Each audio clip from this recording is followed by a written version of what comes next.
Welcome back to the Preppy podcast. Thank you all so much for listening.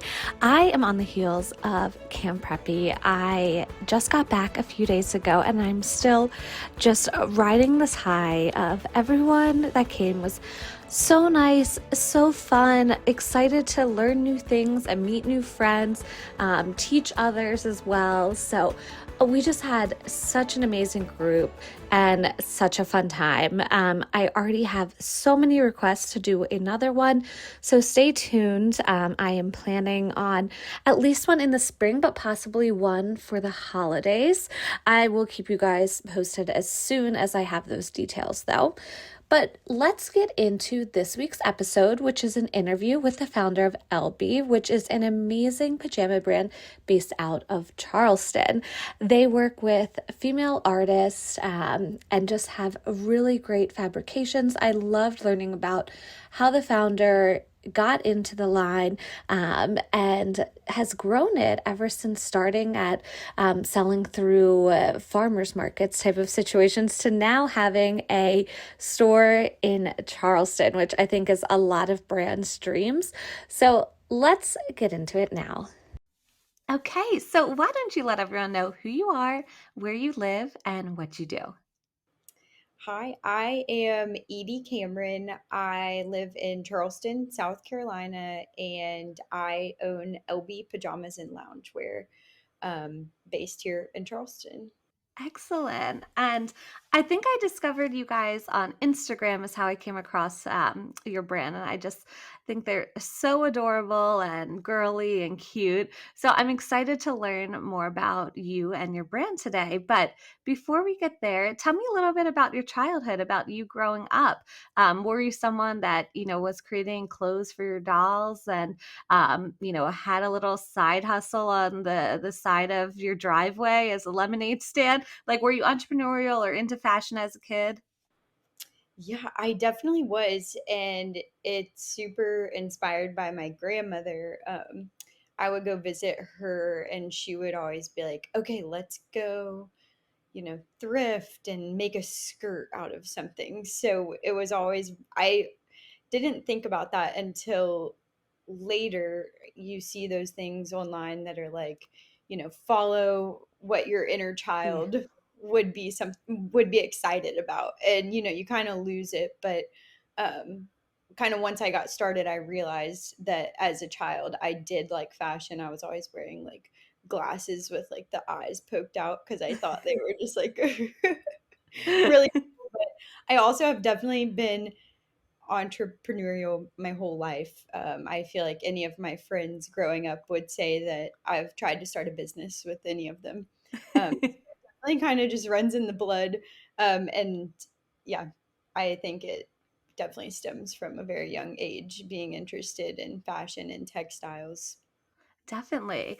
So I love that. I feel like a lot of us, our grandparents had influence over us. I know my grandmother, she kind of started my love for fashion too, and same with my mom. But grandparents play a big role, I think. Yeah. And I didn't really give my parents credit, but they are both in the apparel industry. So I Oh, feel like they also have a role in that. So definitely. So then when it came time for college, like where and what did you end up studying? Was it something in fashion? Was it more in business or was it like completely different? completely, well, not completely different. I had no idea what I wanted to do. I went to my advisor in college and was like, I can't do math. So what are my options?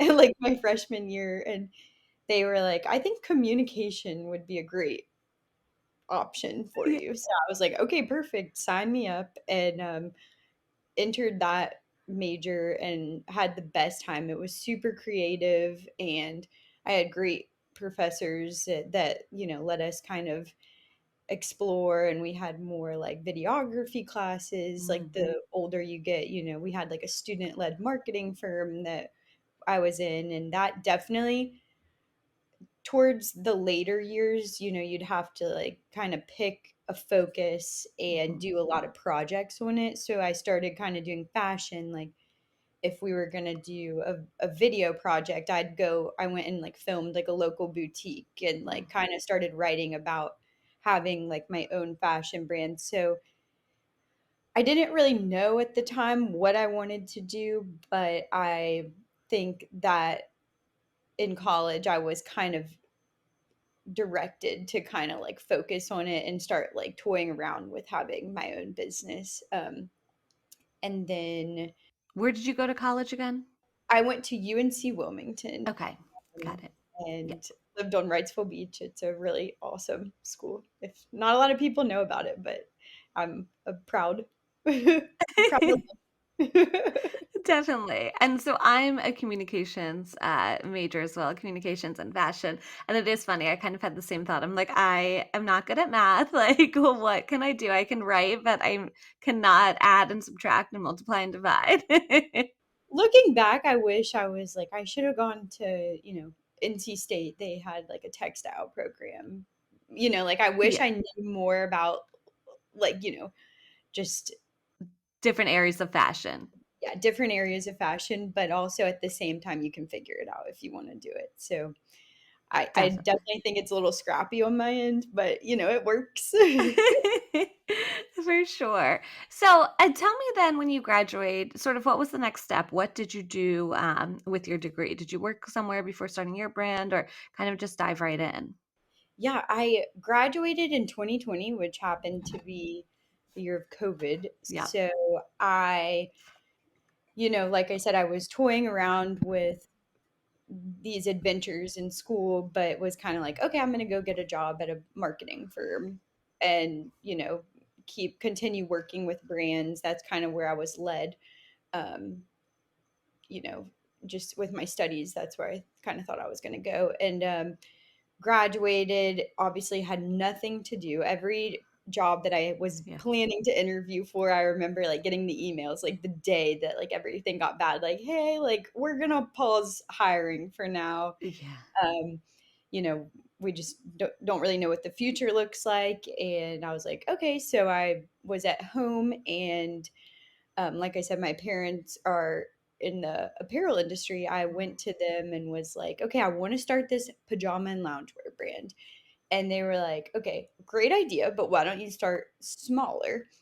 What can you do that you can do like now? So we came up with the idea of printing t-shirts and sweatshirts. Cool. So I kind of did like my first run of t-shirts and kind of lost interest a little bit. I left them in my room, and they were just in a box. And, people who kind of work in this industry probably know that, like, if you put your stuff in a box and like tuck it away, it like has no mean, it kind of like Yeah. can like, lose its meaning. And like, you're kind of like, okay, like that looks like a junk pile over there.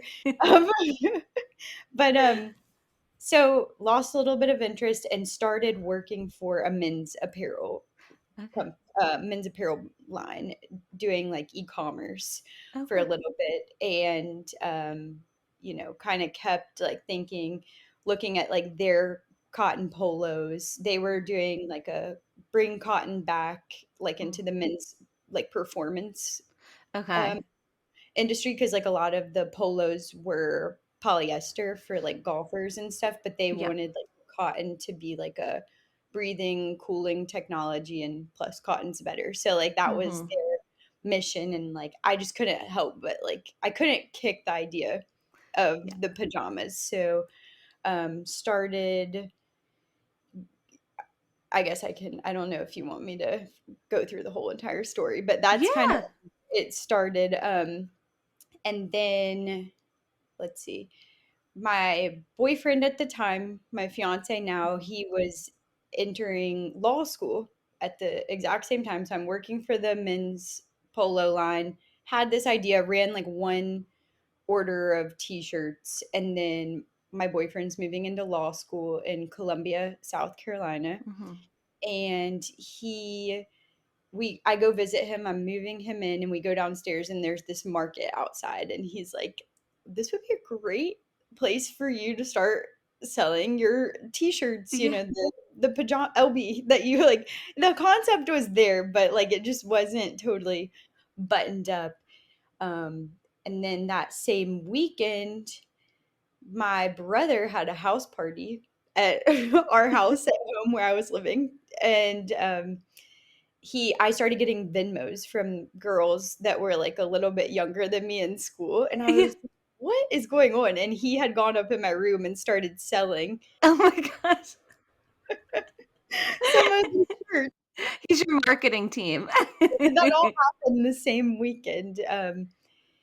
And yeah, I hope I didn't lose track of your, No.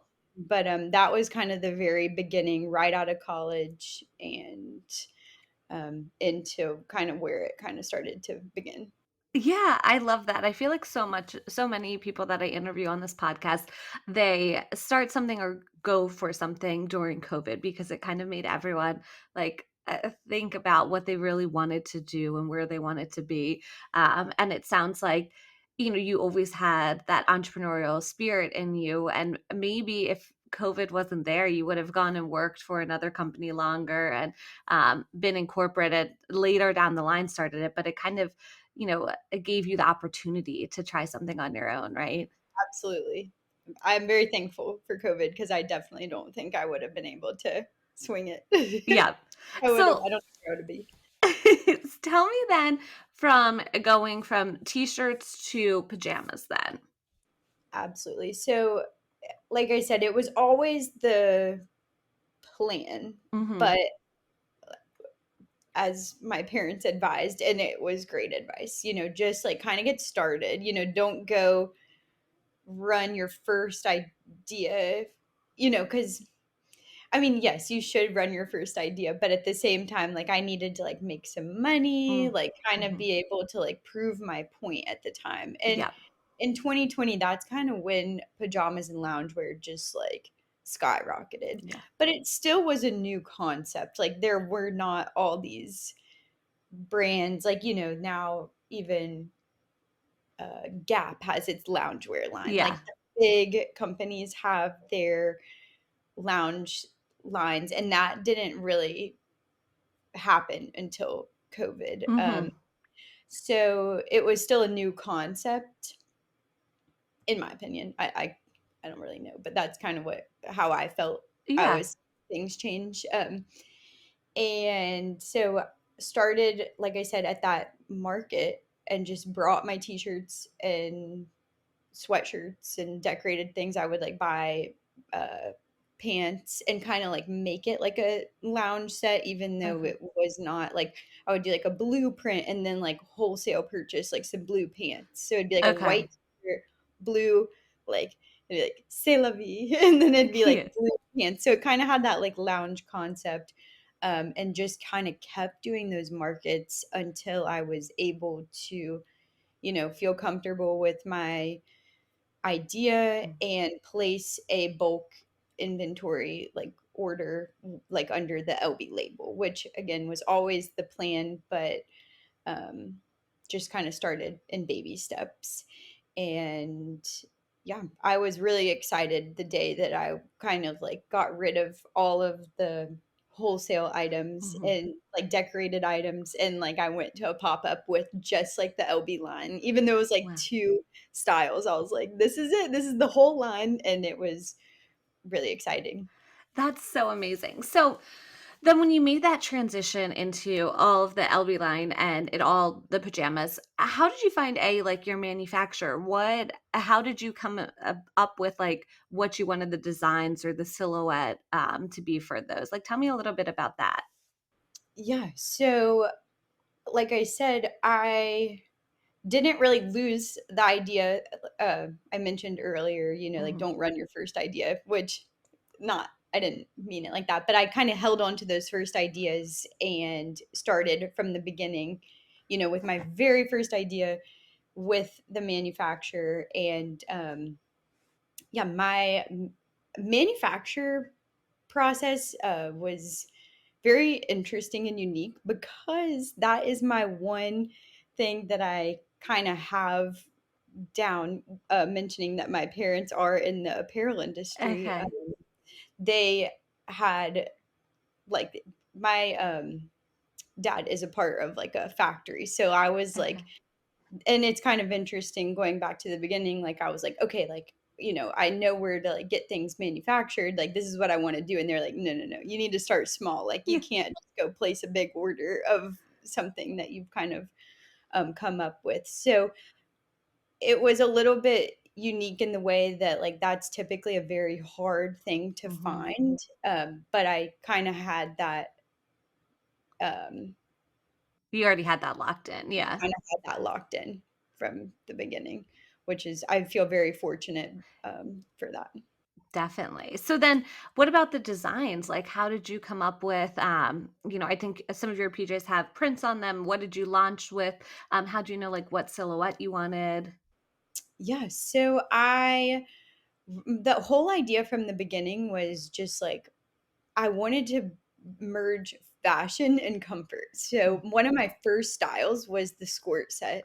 I loved the idea of like making like again, now this is a little more common, but taking a skirt that I really like thought was more fashion forward, you'd wear it maybe to go out on the town or like to a party. Um, and I wanted to put it in sweatshirt material. So that was one of the first ones that I kind of ran with. And I still have it on the website today, and kind of paired it with a sweatshirt to make it more of a lounge set. And mhm, like I said, it was very scrappy. I mean, I just like kind of found styles that I liked and I would pull from different garments. Like I like this detail, I like mm. this detail, and would send it off. And like I would tape on it, again, scrappy, but Yeah. I would just tape on it and like cut things off, like just really like as simple as it gets. And and it sounds like something crazy, like it seems like a large endeavor to like find some to be able to create something, but it really is more simple than you might think. Like you Yeah. just find some, you like this shirt collar, cut it and put it on something else, like, tape it off and be like, this is what I want here. This Yeah. is what I want there. And it was kind of a lot of that. I love it. But yeah, the goal was for it to be more fashion forward Mm. lounge wear, with just like rather than just like a basic t-shirt concept, like have like a little more funky Yeah. uh style. Yeah. So it sounds like, you got started in terms of a marketing at the markets that were outside of your boyfriend's apartments when he was in law school, which I think is so smart because I always ask people about marketing and I think some people go into stores for trunk shows, some people solely focus online, some people pop up different places. So besides that, what would you say has kind of worked in getting the word out and marketing the brand? Pop-ups, a Yeah. 100%. I mean, it's a grind. You're exhausted, but I have spent, only until recently, I like the past few years it was every weekend, because some markets run like the one that I'm referring to in the Mhm. beginning. It's Soda City in Columbia, South Carolina. And it was a unique one to me because it was more than just like produce. You would Mm. go out there and you'd see people making things. Um, Clothing was a little out there at the time when we first kind of entered, but now like there's a ton of different Oh, interesting. brands that kind not yeah, like more, there's like art out there. They have Mhm. jewelry, they have people sewing like dog collars. So it was like more of a step up from like a produce farmers Yeah. market. And I mean that Colombia was it's I love Colombia.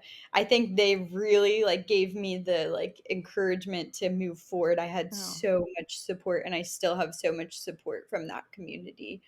Um and they just kind of like they show up to that market every single weekend on a Saturday and they support the small businesses. So yeah, that I started there and just like being consistent, and you never know, like you're waking up at um, if I was living in Charleston and Mhm. driving into Columbia. So I would either go down the night before and visit with my boyfriend, or I would wake up at like 5 in the Oh morning my to get gosh. to set up at, I forget, I think it's 9 a.m.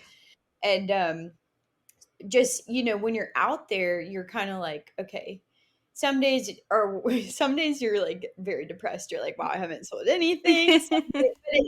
Some days you meet somebody and they give you their card and they're like, come visit my boutique or come do this. Mm, And just like a lot of that over time, you meet new people, they follow you on social media, and then they go home and place an order for their daughter, or just I think that, like I said, it's a lot of work and it's exhausting, and you'd have to really kind of work towards it. But going out and just like getting out there and meeting people, meeting your customer base, and then alongside, in regards to marketing, just getting on social mhm. media. Um, and sometimes I feel like we do better on social media than other times, because sometimes it's just me running it and I'm um lax there. But people like to be able to follow you on social media, and Yeah. I think that was like the original boost, was that one market, people like finding out about something, giving it Mhm. a follow, jumping online to kind of like check out what we had, um and just kind of being like loyal followers from then.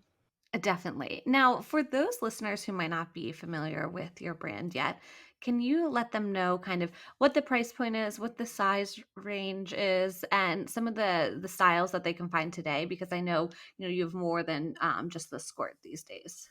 Yeah, so everything's about 88 to my more expensive set is 158, but most everything's like right around 100 or less, depending on the style.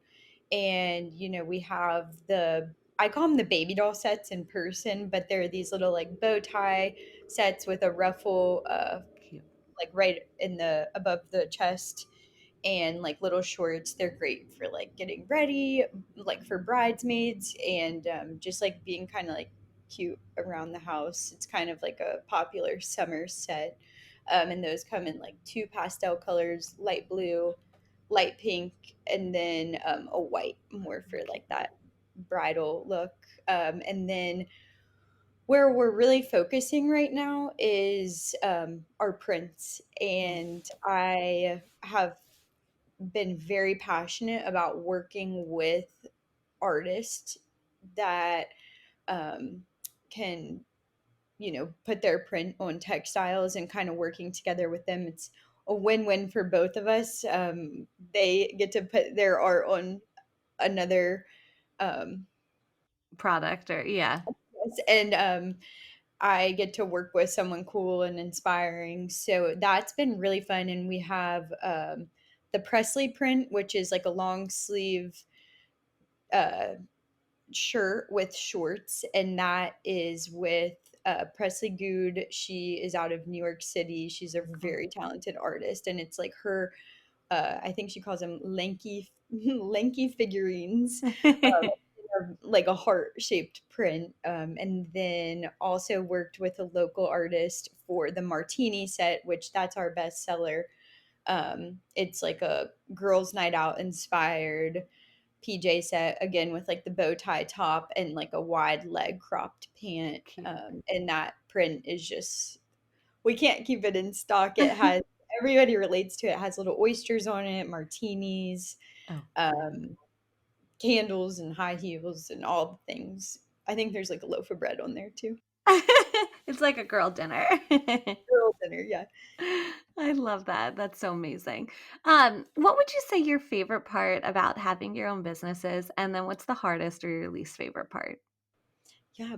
My favorite is the freedom to just create, whatever comes to my mind. I feel excited that like some stuff might be like not the right way to do it, but I can just like give it a shot, and nobody's telling me, that's not the right way to do it. Yeah. And but then my least favorite is, you're hard on yourself, and if you don't do it, it's on you, Mm-hmm. and there's a lot of pressure on you. And kind of just like trying to find that balance for myself, because it never really turns off, which is incredible and amazing, and you can kind of create what you want, but at the same time it kind of falls on you if you're not where you want to be. So, but Yeah. at the same time, it's your freedom to get there. You're gonna get there, but Yeah. just kind of being a little kinder, I guess, to myself, and trying to just you know Yeah.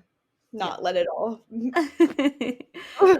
So now, are you in boutiques too, or are you just selling on your website and markets? Are you priced for selling wholesale to boutiques?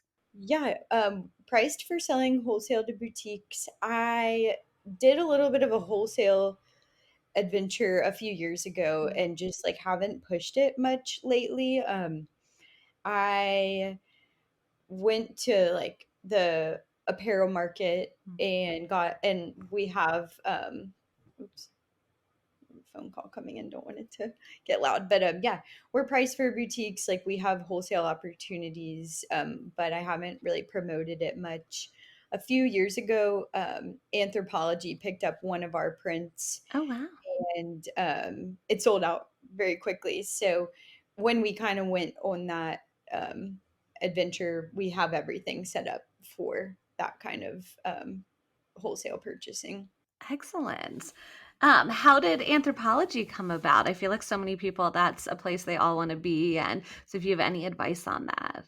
Oh yeah, that was truly just like a God looking out and just kind of like directing me. Just it was totally out there, and I wish I could tell people like a more straightforward path because everybody always asks about that, but it's truly just like a one of a kind of moments. I was at the wholesale apparel market, and this is a little, controversial, but I did not like it.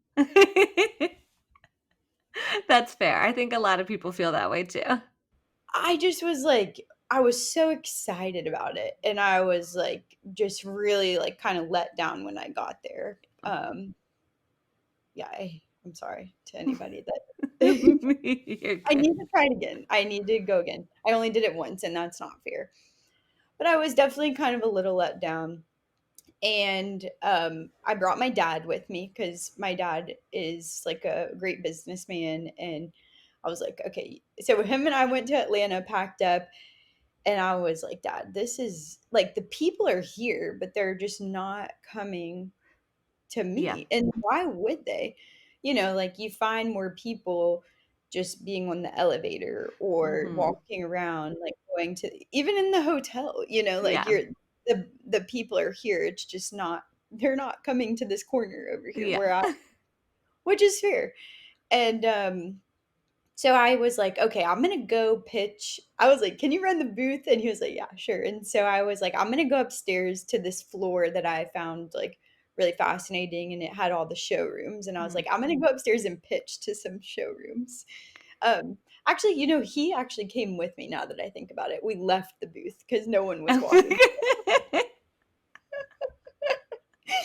And we were like, okay, no one, I mean, seriously, we had nobody walking by. And so we were like, okay, let's go up here and you know, sh- show like just like put ourselves out there. And at this time, I also went a little prematurely. Like I had like some drawings and stuff.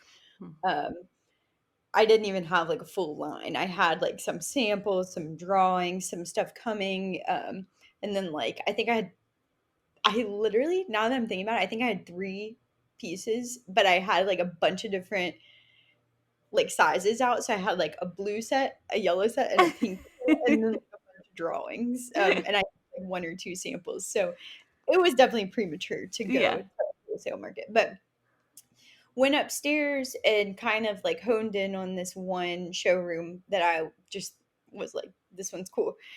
And this is after like going to a few of them that were like absolutely not. Like I don't even know what you're talking about. But then met this lady that was like, okay, I'd be willing to, meet with you and like listen to what you have to say. So she scheduled a time and I went back up there later that day when she had some free time and I gave her my pitch, just kind of at the time I was trying to get into her showroom and Mm. she was the owner. And she probably could tell, I was nervous or, you know, she just was, she's such a sweet lady. And she ended up being like, look, I have no use for your pajamas. But, she was like, come back like in a few years. But she goes, I've been very blessed to know the right people in the industry. I've done this like a really long time. I think like you're going somewhere, so let me introduce you to the right person.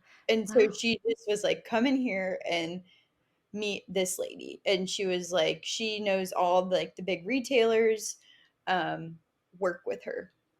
And so got her contact and again, it was premature, but this lady that she introduced me to Mhm. was able to get one set into Anthro Wow. and it was like a short run and it sold out, which is a great Yeah. news.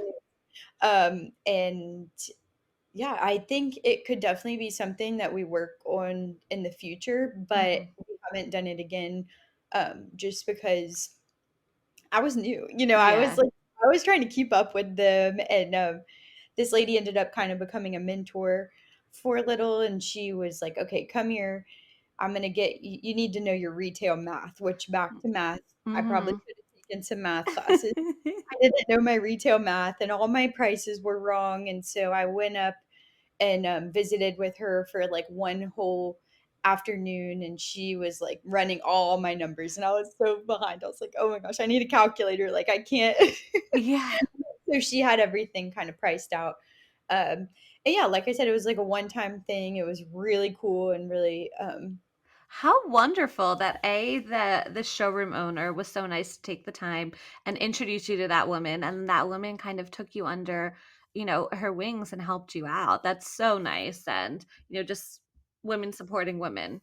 it was such a blessing. I really just think, like I said, God just was like just pointed me in the right direction. So it was a great show. And it ended up being something really cool. But that's my story about wholesale. So I did kind of go down that path for a little Yeah. while, and I do think we'll continue to go down that path, but just haven't really pushed it too much No, since. that makes sense. So I'm curious, if you could collaborate with any artist for print, who would that be? And also, who would your dream customer be? Like anyone to wear, your pajamas. Yeah, so this is I've actually got in touch with this guy, and I need to kind of push it a little further. There's a